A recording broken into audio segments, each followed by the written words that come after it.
नमस्कार मित्रांनो, Ratnakar Ausekar YouTube channel मध्ये मी आपणा सर्वांचं स्वागत करतो। आणि मित्रांनो, पुन्हा एकदा अजित दादा फसले, अडकले। आपला सकाळचा भोंगा मित्रांनो जे आहे ते सत्य बोलायचं, असत्य काही बोलायचं नाही। आणि यामुळेच माझा रत्नाकर औसेकर युट्यूबचा सकाळचा भोंगा गाजतोय मित्रांनो, थोडस लक्ष द्या। एक आयपीएस अधिकारी अंजली कृष्णा, जी सध्या ट्रेनिंग बेसवर आयपीएस अधिकारी आहे, जी केरळची रहिवासी आहे, जिचे वडील एक साधे कपड्याचे व्यापारी आहेत, अशी ही वयाच्या 27व्या वर्षी आयपीएस अधिकारी होऊन महाराष्ट्रात काम कर्मचारी म्हणून रुजू झाली। आणि मित्रांनो, ते एक अधिकारी म्हणून कार्यरत आहे। त्या अधिकाऱ्याला मैं तुझ पर कार्रवाई करूंगा ही भाषा कोण बोलतं? खुद्द अजित दादा पवार। अजित दादा कुठे नेऊन ठेवलाय आपला हा पक्ष? अजित दादा, खरं तर अजित दादा हे दुखणं देवेंद्र फडणवीसांच्या अवघड जागचं दुखणं झाले मित्रांनो। दाखवता येईन, सांगता येईन अशी परिस्थिती आहे। लक्षात घ्या, माणिकराव कोकाटेचं प्रकरण मिटत नाही तोपर्यंत दुसरं प्रकरण निघतंय। म्हणजे एक एक प्रकरण मिटवता मिटवता देवेंद्र फडणवीस अजितदादांच्या या कार्यकर्त्यामुळं, अजितदादांच्या या मंत्र्यामुळं अडचणीत येत आहेत। आणि काल तर खुद्द 2 दिवसापासून ही चर्चा चवन सुरू झालेलं आहे।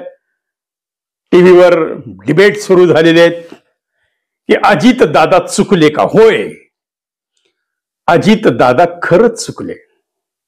अजित दादा, ती बिचारी केरळची आहे आणि एक 40 वर्षातला पत्रकारितेतला अनुभव म्हणून मी एवढं बोलू शकतो की ती अधिकारी अंजली कृष्णा काहीही चुकलेली नाहीये।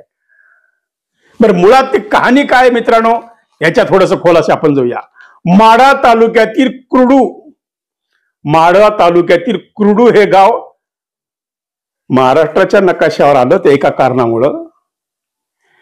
या ठिकाणी अवैध मुरुम उपसा प्रकरणी आयपीएस अधिकारी अंजना कृष्णा व उपमुख्यमंत्री अजित पवार यांच्यातील बाचाबाची राज्यभर चर्चेचा विषय बनलेला आहे मित्रांनो। त्यात अजित पवार यांना कॉल करणारा कार्यकर्ता नशा करतानाचा व्हिडिओ आता व्हायरल झालेला आहे। अंजलीताई दमानिया आणि सुषमाताई अंधारे यांनी तो व्हिडिओ रिलीज केलेला आहे आणि मित्रांनो एक्सपोजवर रिलीज केलाय, तुम्ही अवश्य बघू शकता। आणि हा व्हिडिओ एक्सपोजवर रिलीज करून सामाजिक कार्यकर्ता अंजलीताई दमानिया यांनी कुर्डू येथील परिस्थितीची तुलना बीडच्या घटनेशी केली आहे। या बाबतीत उद्धव सेनेच्या नेत्या सुषमा अंधारे यांनी व्हिडिओ एक्स करून अजित पवारांवर टीका केली आहे। ज्या व्यक्तीने अजित पवार यांना कॉल केला होता त्यामुळे हे प्रकरण आणखी वाढण्याची चिन्हे आहेत। या व्यक्तीचं नाव आहे बाबा जगताप। बाबा जगताप किती धुतल्या तांदळासारखा आहे हे सगळ्या तालुक्याला जिल्ह्याला माहिती आहे मित्रांनो।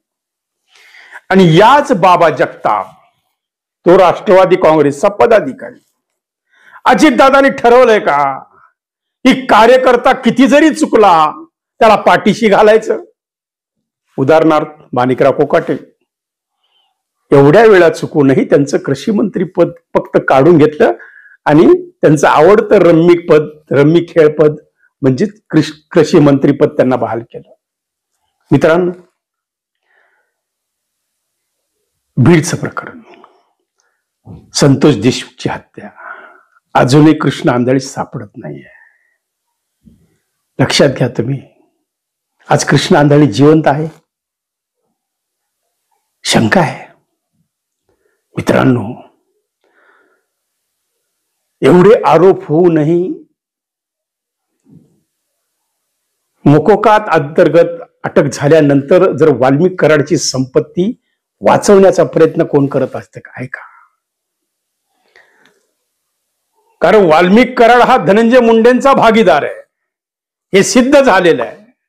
वाल्मिक कराडची संपत्ती जप्त केली तर धनंजय मुंडेची संपत्ती जप्त होणार आहे, ही सगळी चुणूक अजितदादांना माहिती आहे.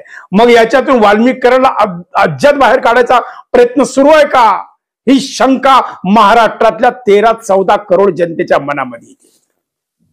आणि यामध्ये होतंय काय आहे? होतं एवढंच आहे की लोकांना वाटतंय की अजितदादांपुढे देवेंद्र फडणवीस हतबल झालेले आहेत, काही करू शकत नाही, कारण महायुतीचं सरकार आहे. बरं, तसं पाहिलं तर उपमुख्यमंत्री पदच हे असंवैधानिक पद आहे, ती फक्त सोय आहे. युती सरकारमधल्या मंत्र्यांना पद देण्याची ती सोय म्हणून उपमुख्यमंत्री पद आहे. आणि उपमुख्यमंत्री एखाद्या IPS अधिकाऱ्याला डायरेक्ट व्हिडिओ कॉल करून, डायरेक्ट फोन करून मैं तुम पे कारवाई करूंगा अशी भाषा वापरतात. या महाराष्ट्राच्या सुसंस्कृत राज्याला हे शोभणार आहे? म्हणून आम्ही म्हणतो, कुठे नेऊन ठेवलाय अजितदादा हा तुमचा राष्ट्रवादी पक्ष?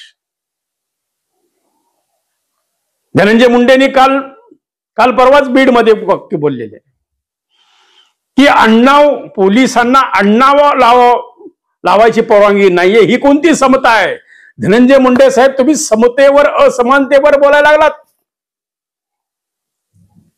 वा वा वा, याच्यावर सुद्धा अंजलीताई दमाने यांनी टीका केलेली आहे की असे समतेचे शब्द, सर्वधर्म स्वभावाचे शब्द, एकोप्याचे शब्द, समानता, समता, हे एवढे चांगले उच्चार धनंजय मुंडेंच्या तोंडी आलेच कसे? कारण त्या ठिकाणी पोलिसांना आडनाव लावायची परवानगी म्हणजे आता काय, ही कोणती समता लागून गेली? मग ही टीका कुणावर केलेली धनंजय मुंडेंनी? बघा तुम्ही, ह्या मागच्या 2-4 दिवसाच्या घटना जर काढल्या मित्रांनो, अजून एक घटना, लक्ष्मण हाके त्यांच्या रॅलीच्या वेळेस वाल्मिकांना तुम आगे बढ़ो हम तुम्हारे साथ है, वाल्मिकांना अंगार है बाकी सब भंगार है. अरे वाह, क्या बात है, बहुत बढ़िया, बहुत बढ़िया. आता एकदा त्या वाल्मिक कराडला मंत्रीपद देऊन टाका अजितदादा एकदा, आणि एकदा महाराष्ट्राला श्वास घेऊ द्या आता, किंवा इथं काही होणार नाही, जे होते ते फक्त पाहत राहायचं. कार्यकर्त्यांची मजल बॅनर पर्यंत गेली होती, आता तर घोषणा सुरू झाल्यात. म्हणजेची चुणूक लागलेली का कार्यकर्त्यांना? हत्तीवरून साखर वाटायची तयारी सुरू झालेली का? थोडासा विचार करण्यासारखी गोष्ट आहे मित्रांनो. आणि कालचं जे प्रकरण आहे सगळ्यात महत्वाचं म्हणजे त्या अंजना कृष्णा. मित्रांनो, या अंजना कृष्णाचं काय चूक आहे मला सांगा? एकमेकाचे असे आवाज काढणारे अनेक कलाकार या महाराष्ट्रामध्ये आहेत, मिमिक्री आर्टिस्ट.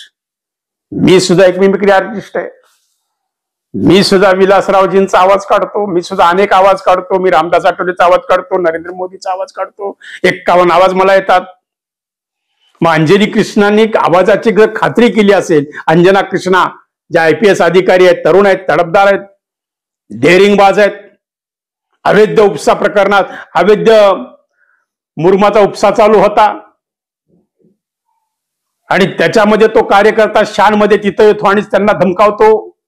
बरं, अंजना कृष्णाचं काही चुकलेलं नाही. तहसीलदाराकडून आलेल्या तक्रारीवरून त्यांनी तलाट्याला सोबत घेतलं, तहसीलदाराला सोबत घेतलं आणि त्या स्पॉटवर गेल्या जिथं उत्खनन सुरू होतं, अवैध मुरुम उपसा चालू होता. काय चुकलं अंजना कृष्णांचं? लगेच त्या ठिकाणी तो बाबा जगताप, हा बाबा, हा वारे बाबा, या बाबाचे कारनामे फोटोग्राफ आता व्हिडिओ बाहेर आलेले आहेत की हा कसा नशेखोर आहे. अजितदादा अशीच कार्यकर्ते सगळे सांभाळले का? आणि या एका कार्यकर्त्याच्या या बर शेवटी ते अवैध आहे का वैद्य आहे हा नंतरचा भाग आहे. ते उत्खनन अवैध होतं का त्याला रितसर परवानग्या मिळाल्या होत्या, का त्यांनी त्याची रॉयल्टी भरली होती, हा विषय वेगळा आहे.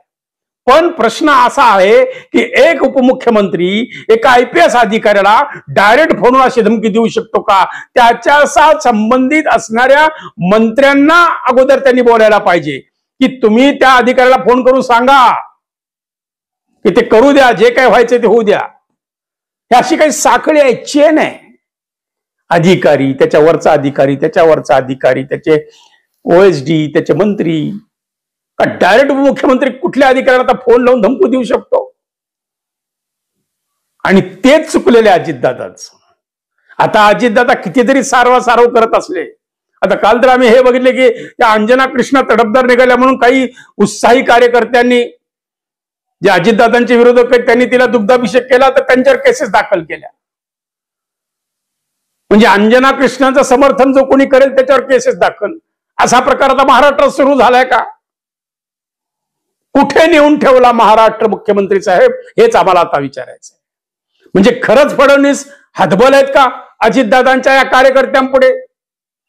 आज वाल्मिकीकरणाचे बॅनर्स लागतायत, त्याचं समर्थन केलं जात आहे, त्यांना बाहेर येण्याची वाट बघतायत, हत्तीवरून साखर वाटण्याची तयारी सुरू झालेली आहे. मग याच्यातून कुठेतरी चुणूक लागलेली का की आता अण्णा बाहेर येणार, म्हणजे अण्णा अंगार है बाकी सब भंगार है? काय चाललंय या महाराष्ट्रामध्ये? मित्रांनो, ही घटना फार महत्वाची आहे की तो बाबा जगताप हा राष्ट्रवादी युवकचा तालुका अध्यक्ष आहे आणि तो सरपंच असल्याचं समोर आलाय. एका कार्यालयात ते सिगारेट सेवन करत असतानाचा दमाने अंधारे यांनी फोटो ट्विट केलाय, व्हिडिओ ट्विट केलाय. कुरडू गाव हे बीडपेक्षाही भयानक आहे, अशी प्रतिक्रिया माड्याचे खासदार धैर्यशील मोहिते पाटील यांनी दिली. त्यांनी तर सांगितलं की बीड काहीच नाही, त्याच्यापेक्षा पुढे गेलेले आमचं माडा, त्याच्यापेक्षा पुढे गेले कुरडू. आता कोणाला भरडू? मित्रांनो, या मंत्र्यांच्या वागण्याबद्दल, या उपमुख्यमंत्र्यांच्या वागण्याबद्दल ज्या ज्या वेळेस कुठं काही गोष्टी येतात त्या त्यावेळेस आमचं चॅनल नक्कीच आवाज उठवतं मित्रांनो. कारण अन्याय, भ्रष्टाचार आणि गुंडगिरीच्या विरोधात लढणारं आपलं चॅनल आहे मित्रांनो. एक गोष्ट लक्षात घ्या की आज उदात्तीकरण कुणाचं होतंय? गुंडांचं होतंय. आज उदात्तीकरण कुणाचं होतंय? स्मगलरांचं होतंय. आज उदात्तीकरण कुणाचं होतंय? अवैध धंदे करणाऱ्यांचं होतंय. आणि त्याच्यासाठी उपमुख्यमंत्री फोन करतात. याच्यात मुख्यमंत्री साहेब, तुम्ही त्या कृष्णा अंजना का अंजना कृष्णा यांचं TRP वाढवलेलं आहे. खरं तर त्या अंजना कृष्णाचा सत्कार केला पाहिजे, त्यांचं कौतुक केलं पाहिजे की त्यांनी त्यांची भूमिका बजावलेली आहे असं आमच्यासारख्याला वाटतं का? दुसरा कोणी फोनवर बोलू शकतो. आता मी विलासरावजीचा आवाज काढतो, मी फोनवर बोलू शकतो, हॅलो, काय झालंय, तेवढं सोडून द्या, मीच बोल, संपलं. कुणालाही वाटेल समोरच्या माणसाला ह्या विलासरावजीच बोलतायत. मला सांगा, 9 वर्ष मुख्यमंत्री असताना आम्हाला करता आलं असतं? पण असं नसतं मित्रांनो. काही मर्यादा पाळायच्या असतात.